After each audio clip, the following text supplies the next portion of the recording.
기록되지 않은 탈북 이야기. 올댓 탈북 사연. 여러분, 안녕하십니까? K1입니다. 오늘 제가 여러분께 들려드릴 이야기는 제가 직접 기록한 사건 중에서도 가장 잊을 수 없는 실화입니다. 2012년 1월 압록강 얼음 위. 새벽 2시 10분. 한 남자가 아내를 등에 업고 강을 건넙니다. 오른손엔 5살 딸의 손을 꼭 잡고 있었죠. 그런데 여러분, 이 남자가 업고 있던 아내는 소아마비, 후유증으로 장시간 걷지 못하는 장애를 가진 사람이었습니다. 압록강만 건너면 끝이 아닙니다. 중국 땅 2000km, 그리고 라오스 산악지대까지. 이 남자는 아내를 업고 딸의 손을 잡고 그 모든 길을 걸어야 했습니다. 불가능해 보이는 이 여정. 하지만 이 가족은 해냈습니다. 어떻게 가능했을까요? 무엇이 이 남자를 포기하지 않게 만들었을까요? 오늘 이 이야기를 끝까지 들으시면 여러분은 진짜 사랑이 무엇인지 알게 되실 겁니다. 지금 바로 구독 버튼과 좋아요, 그리고 알림 설정까지 눌러주시면 앞으로도 이런 감동적인 실화를 가장 먼저 만나보실 수 있습니다. 그리고 한국과 해외 중 어디서 시청하고 계신지 댓글로 남겨주세요. 자, 그럼 시작하겠습니다. 남편의 이름을 한정우, 아내의 이름을 최영진이라고 부르겠습니다. 딸의 이름은 민서. 모두 가명입니다. 정우와 영진은 북한의 가장 북쪽, 중국과 국경이 맞닿은 함경북도 회령에서 만났습니다. 정우가 26, 영진이 23대였죠. 영진은 소아마비 후유증으로 다리를 약간 절뚝이며 걸었습니다. 주변 사람들이 정우에게 말했습니다. 야, 너 멀쩡한데 왜 장애 있는 여자를 만나냐?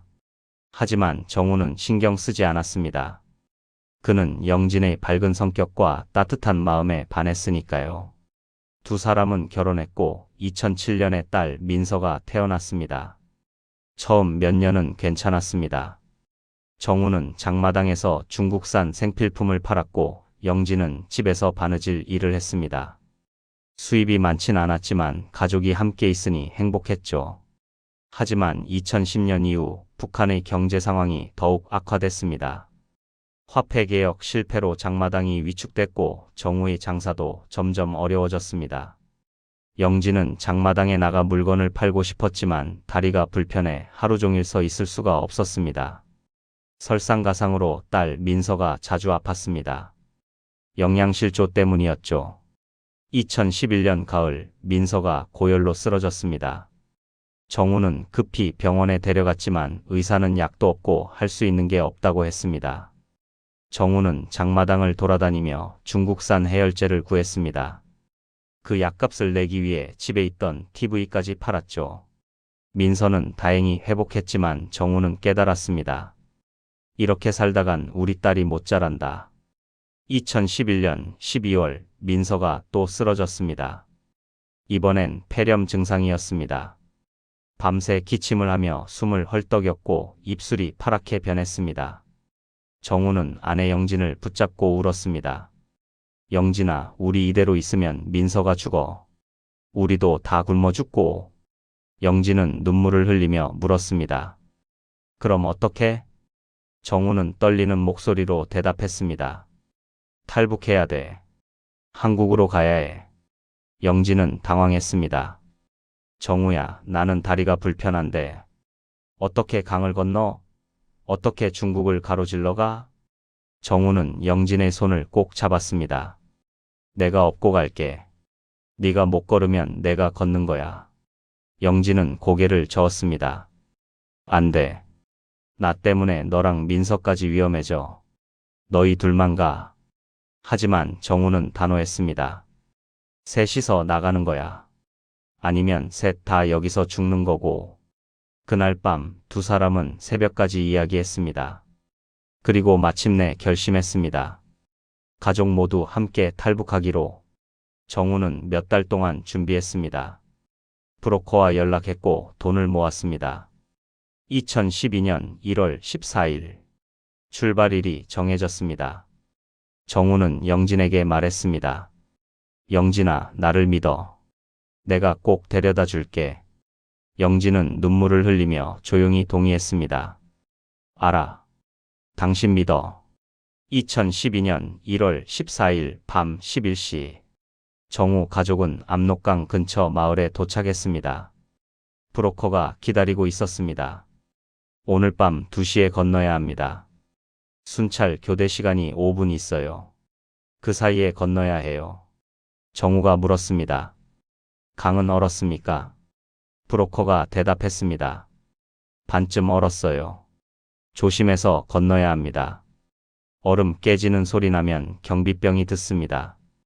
영진은 불안한 표정으로 정우를 바라봤습니다. 정우는 영진의 손을 꼭 잡았습니다. 새벽 1시 50분. 브로커가 속삭였습니다. 준비하세요. 10분 후 출발입니다. 정우는 포대기를 꺼냈습니다. 그리고 영진을 등에 업었습니다. 영진은 속삭였습니다. 정우야, 내가 너무 무거우면. 정우가 말을 끊었습니다. 괜찮아. 당신은 깃털이야. 민서는 아빠 옆에 서서 조용히 눈물을 닦았습니다. 5살 아이도 느낀 겁니다. 지금이 얼마나 위험한 순간인지. 새벽 2시 정각. 브로커가 신호를 보냈습니다. 지금입니다. 가세요. 정우는 영진을 업고 민서의 손을 잡고 강둑으로 내려갔습니다. 강물은 반쯤 얼어 있었습니다. 일부는 단단한 얼음이었지만 일부는 얇아서 금방이라도 깨질 것 같았습니다.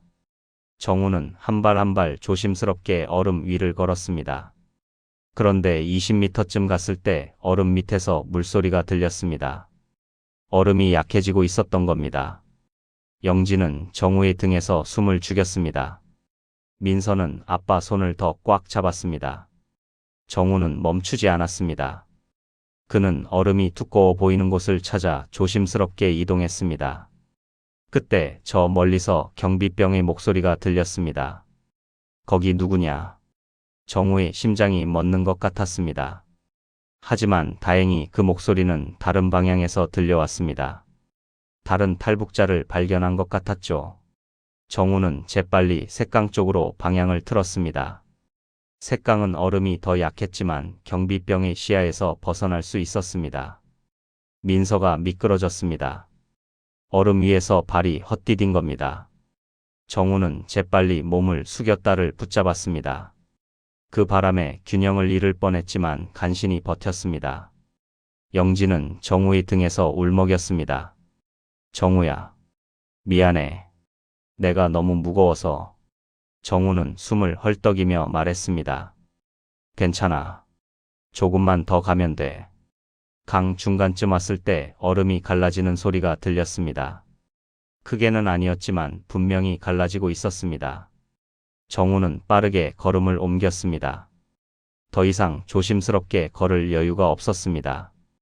영진은 정우의 등에 얼굴을 묻고 기도했습니다. 제발, 제발. 민서는 아빠를 믿는 눈으로 조용히 따라왔습니다. 그리고 마침내 정우의 발이 중국 땅을 밟았습니다. 정우는 그 자리에 주저앉았습니다. 영진을 내려놓고 민서를 안았습니다. 세 사람은 한동안 말없이 서로를 껴안고 울었습니다. 하지만 영진이 떨리는 목소리로 정우에게 말했습니다. 정우야. 나 때문에 당신이 너무 힘들 거야. 정말 미안해. 정우는 영진의 두 손을 잡으며 말했습니다. 영진아, 당신이 못 걸으면 오늘은 내가 당신의 달이야. 그러니까 미안해하지 마. 영진은 눈시울이 붉어지며 정우를 안았습니다. 브로커가 다가와 속삭였습니다. 축하합니다. 이제 중국입니다. 하지만 여기도 위험해요. 빨리 움직여야 합니다. 정우는 알았다는 듯 고개를 끄덕였습니다. 그리고 다시 영진을 업었습니다. 이제 시작입니다. 중국 땅 2000km를 가로질러야 하니까요. 중국에 들어온 첫날 아침, 정우 가족은 브로커가 마련한 은신처에 숨었습니다. 허름한 농가 헛간이었죠. 브로커가 말했습니다. 여기서 며칠 쉬세요. 제가 다음 이동 경로를 준비할게요. 정우는 안도했습니다. 드디어 잠깐이라도 쉴 수 있게 됐으니까요. 영진은 헛간 바닥에 누워 숨을 헐떡였습니다. 강을 건너는 내내 정우의 등에 매달려 있었던 게 체력을 다 소진시켰던 겁니다. 민서는 엄마 옆에 누워 조용히 엄마 손을 잡았습니다. 사흘 후 브로커가 다시 나타났습니다. 이제 다음 도시로 이동해야 합니다. 트럭을 준비했어요. 정우가 물었습니다. 얼마나 가야 합니까? 브로커가 대답했습니다. 한 500km요. 거기서 또 다른 브로커를 만날 겁니다. 그날 밤 정우 가족은 냉동 트럭 짐칸에 숨어 이동했습니다. 추웠지만 그래도 걸어가는 것보다는 나았죠. 트럭은 밤새 달렸습니다. 새벽에 도착한 곳은 또 다른 시골 마을이었습니다. 그곳에서 정우는 새로운 브로커를 만났습니다. 이름은 란투였습니다. 란투는 정우 가족을 보더니 인상을 찌푸렸습니다. 아니, 장애인이 있어요? 이거 큰일인데. 정우는 당황했습니다. 문제가 됩니까? 란투가 말했습니다. 문제가 되죠. 동남아시아 태국까지 가는 길이 얼마나 험한데. 라오스 사는 멀쩡한 사람도 못 가는 곳이에요. 정우는 애원했습니다. 제가 아내를 업고 갈게요. 제발 도와주세요. 란투는 한참을 생각하더니 말했습니다. 돈을 더 내야 해요. 위험 부담이 크니까. 정우는 가지고 온 돈을 거의 다 내놓았습니다. 란투는 돈을 받고 알았다는 표정을 지었습니다. 알았어요. 일주일 후에 출발합니다. 하지만 일주일이 지나도 란투는 나타나지 않았습니다. 정우는 불안해졌습니다. 란투가 사는 곳을 찾아갔지만 집은 비어 있었습니다. 정우는 그제야 깨달았습니다. 돈만 받고 도망간 거야. 영진은 절망했습니다. 정우야, 이제 어떡해? 돈도 없는데. 정우는 주먹을 꽉 쥐었습니다. 분노가 치밀어 올랐지만 화를 낼 여유가 없었습니다. 정우는 다른 탈북자들에게 물어물어 새로운 경로를 알아냈습니다. 라오스로 가는 산악 루트였습니다. 위험하지만 브로커 없이도 갈 수 있는 길이었죠. 정우는 결심했습니다. 내가 직접 아내를 업고 가자. 란투 같은 놈들한테 의지하지 말자. 한 탈북자가 라오스 산악 안내인을 소개해줬습니다. 이름은 파딘이었습니다. 파딘은 라오스 현지인으로 탈북자들을 태국 국경까지 안내하는 일을 했습니다. 파딘이 말했습니다. 산은 아주 험합니다. 비장애인도 중간에 포기하는 곳이에요. 각오하세요. 정우는 단호하게 대답했습니다. 각오했습니다. 제발 길만 보여주세요. 파딘은 정우의 눈을 보더니 말했습니다. 당신 진짜 사랑하는군요. 알았어요. 제가 도와드리죠. 여러분, 여기까지 들으셨다면 이미 아시겠지만 이 가족의 진짜 시련은 이제부터입니다. 압록강을 건넌 것도 브로커에게 배신당한 것도 모두 서막에 불과했습니다. 앞으로 펼쳐질 라오스 산악 이야기 절대 놓치지 마세요. 정우 가족의 용기에 박수를 보내는 마음으로 좋아요 한번 눌러주시면 감사하겠습니다. 그럼 계속 이어가겠습니다. 2012년 3월 초 정우 가족은 라오스 산악지대에 들어섰습니다. 파딘이 앞장섰고 정우는 영진을 등에 업고 뒤를 따랐습니다. 민서는 정우 옆에서 걸었습니다. 산은 정말 험했습니다. 길이라고 할 것도 없는 흙길, 가파른 경사, 그리고 끝없이 이어지는 정글. 첫날 정우는 3km를 걸었습니다. 평소 같으면 1시간이면 갈 거리였지만 영진을 업고 가니 4시간이 걸렸습니다. 영진은 중간중간 내려서 부축을 받으며 걸었습니다. 하지만 경사가 심한 곳에선 정우가 다시 업었습니다. 민서는 5살이라 몸이 가벼웠습니다. 정우는 민서를 안거나 손을 잡고 끌어올렸습니다. 이틀째 되는 날 비가 내리기 시작했습니다. 파딘이 말했습니다. 비 오면 더 위험해요. 땅이 미끄러워져서 넘어지기 쉽습니다. 하지만 멈출 수가 없었습니다. 산속에 오래 머물면 중국 공안이나 라오스 경찰에게 발각될 수 있었으니까요. 정우는 비를 맞으며 계속 걸었습니다. 영진을 업고 민서의 손을 잡고 비는 점점 더 세게 내렸습니다. 땅은 진흙탕이 됐고 발이 푹푹 빠졌습니다. 셋째 날 오후, 정우는 한 언덕을 오르다가 미끄러졌습니다. 영진을 업고 있던 상태에서 넘어진 겁니다. 다행히 크게 다치진 않았지만 무릎과 손바닥이 다 까졌습니다. 영진은 울컥하며 말했습니다. 정우야, 나 때문에 당신이 다쳤어. 미안해. 정우는 피가 나는 손을 닦으며 말했습니다. 괜찮아. 이 정도는 아무것도 아니야. 파딘이 다가와 정우의 상처에 약을 발라줬습니다. 그리고 조용히 말했습니다. 당신 정말 대단합니다. 제가 본 사람 중 가장 강한 사람이에요. 넷째 날, 영진의 상태가 악화됐습니다. 계속된 이동과 피 때문에 체력이 완전히 고갈된 겁니다. 영진은 걷지도 제대로 서지도 못했습니다. 정우는 영진을 내려놓고 물었습니다. 영진아, 괜찮아? 영진은 눈물을 흘리며 말했습니다. 정우야, 나 더 이상 못 갈 것 같아. 정우는 영진의 손을 꽉 잡았습니다. 무슨 소리야? 조금만 더 가면 돼. 영진이 고개를 가로저었습니다. 정우야, 민서 데리고 먼저 가. 나는 여기까지야. 정우는 영진의 얼굴을 두 손으로 감싸며 말했습니다. 영진아, 우리가 셋이서 나왔으면 셋이서 도착해야지. 나 혼자 가면 그게 무슨 의미가 있어? 영진은 눈물을 흘렸습니다. 하지만 정우가 말을 끊었습니다. 하지만은 없어. 당신이 못 걸으면 내가 당신의 다리야. 정우는 다시 영진을 등에 업었습니다. 그리고 일어섰습니다. 파디는 그 모습을 보며 눈물을 닦았습니다. 민서는 아빠 옆에서 조용히 걸으며 엄마 손을 잡았습니다. 다섯째 날, 정우의 체력도 한계에 달했습니다. 다리는 후들거렸고 어깨는 쑤셨습니다. 숨은 턱까지 차올랐습니다. 하지만 정우는 멈추지 않았습니다. 파딘이 말했습니다. 조금만 더 가면 태국 국경입니다.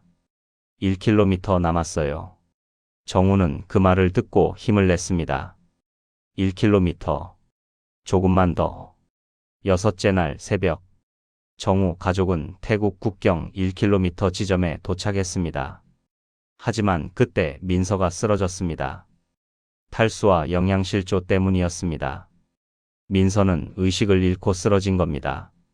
정우는 겁에 질려 민서를 안아 올렸습니다. 민서야, 민서야. 영진도 울면서 딸을 불렀습니다. 민서야, 눈 떠. 민서는 눈을 뜨지 못했습니다. 파딘이 말했습니다. 빨리 국경으로 가야 합니다. 거기 가면 의료진이 있어요. 정우는 영진을 등에 업고 민서를 품에 안았습니다. 그리고 마지막 힘을 다해 걷기 시작했습니다. 진흙 위를, 비를 맞으며, 숨을 헐떡이며, 정우는 걸었습니다. 500m, 300m, 100m, 그리고 마침내 태국 국경 수비대의 플래시 라이트가 정우 가족을 비췄습니다. 수비대원들이 달려왔습니다. 거기, 누구십니까? 정우는 쓰러지기 직전 간신히 말했습니다. 탈북자, 도와주세요. 딸이. 수비대원들이 정우 가족을 부축했습니다. 민서를 안고 구급차로 뛰어갔습니다. 정우는 그제야 무릎을 꿇고 울부짖었습니다. 살았다. 우리 살았어. 영진도 땅에 주저앉아 울었습니다. 정우야, 고마워. 정말 고마워. 태국 난민보호소에서 한 달을 보낸 후 정우 가족은 대한민국 인천공항에 도착했습니다. 그날 저 K요원이 정우 가족을 처음 만났습니다. 정우는 여인 얼굴로 제게 손을 내밀었습니다. 감사합니다. 한국에 온 게 아직도 믿기지 않습니다. 영진은 휠체어에 앉아 있었습니다.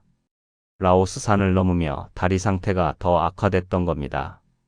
민서는 엄마 옆에 서서 제게 인사했습니다. 안녕하세요. 저는 민서의 머리를 쓰다듬으며 말했습니다. 민서야, 힘들었지? 이제 안전해. 여기선 아무도 너를 잡아가지 않아. 민서는 환하게 웃으며 조용히 동의했습니다. 보호센터에서 정우 가족은 몇 주간 적응 교육을 받았습니다.